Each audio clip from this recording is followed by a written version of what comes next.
May pagkatakot ka ba? May pagabagabag ka ba sa puso mo? Lalo na sa sitwasyon natin ngayon. Hindi natin maiwasang matakot. Pero alam niyo po ba, napaka halaga po sa atin na sa ating buhay ay alam natin kung paano kung paano tayo mag-stand dito sa mundong ito. Kasi po ang mundong ito talagang magulo, maraming temptation, maraming kasalanan. Bakit po? Kasi nga po hindi ito yung tirahan talaga natin. Lahat ng sumasampalataya sa Panginoon ay hindi ito ang tunay na tirahan natin. Ito'y pansamantala lamang. Kaya kapatid, isa lamang ang dapat mong puntahan, no? Yung iisang Diyos na buhay at tunay. Isa lang po yan.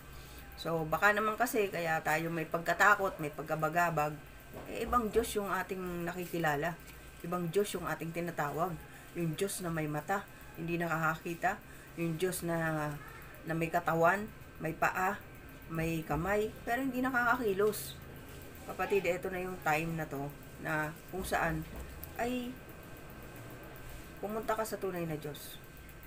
Seek Him and have faith on Him. Open your hearts and mind and worship Him in spirit and truth. Only Jesus alone. Have faith in Him.